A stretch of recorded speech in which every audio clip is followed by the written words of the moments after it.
अंकिता ने टाइम देखा, घड़ी को 6 बजाते देख चौंक गई। मोहित ऑफिस से आते ही होंगे। किट्टी पार्टी तो ख़त्म हो गई थी, पर सब अभी भी गप्पे मार रही थी। किसी को घर जाने की जल्दी नहीं थी। अंकिता ने अपना पर्स संभालते हुए कहा, मैं चलती हूँ, 6 बज गए हैं।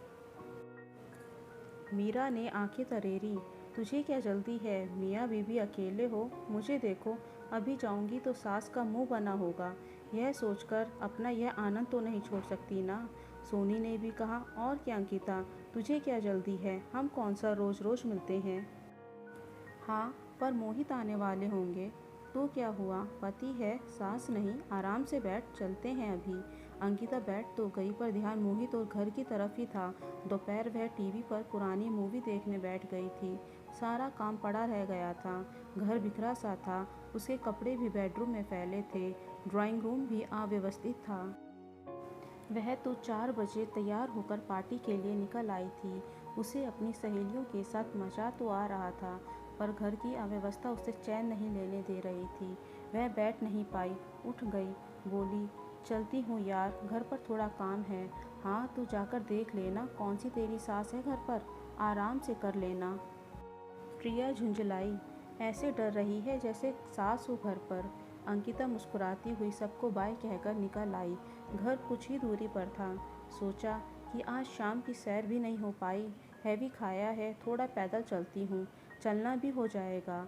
फिर वह थोड़े तेज कदमों से घर की तरफ बढ़ गई।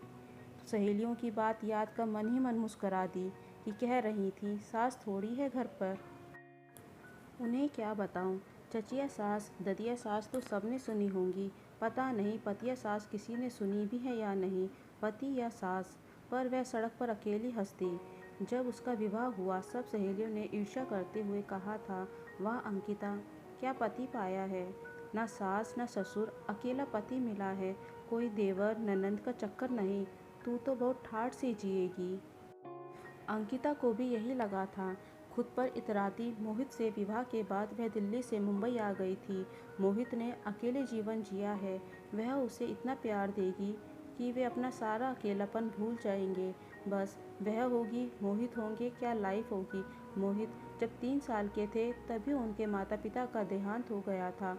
मोहित को उनके मामा मामी ने ही दिल्ली में पाला पोसा था। नौकरी मिलते ही मोहित मुंबई आ गए थे। मोहित जब कभी टूर पर जाते तो अंकिता को अकेलापन तो महसूस होता, पर सच में ऐसा लगता जैसे अब घर में उसे बात बात पर कोई टोकेगा नहीं। वह अंदाज़ा लगाती है, सहेलियों को सास के कहीं जाने पर ऐसा ही लगता होगा। वह फिर जहाँ चाहे सामान रखती है, जब चाहे काम करती है। ऐसा नहीं कि वह स्वयं अव्यवस्थित इंसान है, पर घर घर है, कोई होटल तो नहीं। इंसान को सुविधा हो, आराम हो, चैन हो, यह क्या जरा सी चीज़ भी घर में इधर उधर ना हो। शाम को डोरबेल बजते ही उसे फ़ौरन नज़र डालनी पड़ती है कि कुछ बिखरा तो नहीं है, पर मोहित को पता नहीं कैसे कहीं धूल या अव्यवस्था दिख ही जाती है। फिर कभी चुप भी तो नहीं रहते, कुछ ना कुछ बोल ही देते हैं। अंकिता को प्यार बहुत करते थे, पर बात बात में उनकी टोका टाकी से अंकिता को समझ आ गया था कि सास ससुर भले ही नहीं हैं, पर उसके जीवन में मोहित ही एक सास की भूमिका अदा करेंगे। और उसने अपने मन में मोहित को नाम दे दिया था, पतिया सास। यहाँ तक कि जब किचन में भी आते हैं तो अंकिता को यही लगता है कि साक्षात सासू माँ आ गई है। अरे यह डब्बा यहाँ क्यों रखती हो? फ्रिज इतना क्यों भरा है? बोतलें खाली क्यों हैं? मेड ने गैस स्टोव ठीक से साफ़ नहीं किया क्या? उसे बोलो कभी टाइल्स पर भी हाथ लगा ले। खूब रंगीन सपने सजोए अंकिता ने घर गृहस्थी संभाली तो 1 महीने में ही उसे महसूस हो गया कि मोहित को हर बात हर चीज़ अपने हिसाब से करने की आदत है। हमेशा अकेले ही सब मैनेज करने वाले मोहित को एक एक चीज़ अपनी जगह साफ सुथरी और व्यवस्थित चाहिए होती थी। घर में जरा भी अव्यवस्था देखकर चिढ़ जाते थे। कई बार अंकिता मोहित को छेड़ते हुए कह भी देती, तुम्हें पता है तुम 2 in 1 हो? वे पूछते क्यों? तुम में मेरी सास भी छुपी है जो सिर्फ मुझे दिखती है। इस बात पर मोहित झेपते हुए खुले दिल से हंसते तो वह भी कुछ नहीं कह पाती।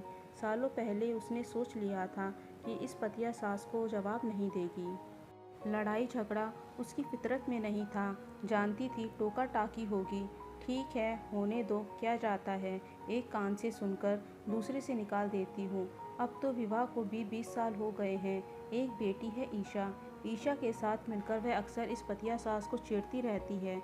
दो ही तो रास्ते हैं, या तो वह भी बहू बनकर इस पतिया सास से लड़ती रहे, या फिर रात दिन होने वाली टोका टाकी की तरफ ध्यान ही ना दे, जैसा कि वह सचमुच सास होने पर करती। ईशा भी क्लास से आती होगी।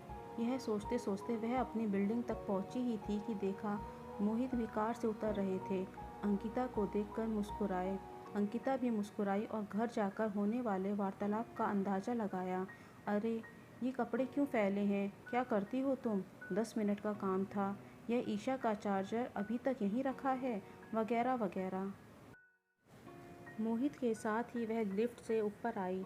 घर का दरवाज़ा खोल ही रही थी कि मोहित ने कहा, अंकिता, कल मेड से दरवाज़ा साफ़ करवा लेना, काफ़ी धूल जमी है दरवाजे पर। अच्छा, कहकर अंकिता ने मन ही मन कहा कि आ गई पतिया सास। अंकिता, सावधान।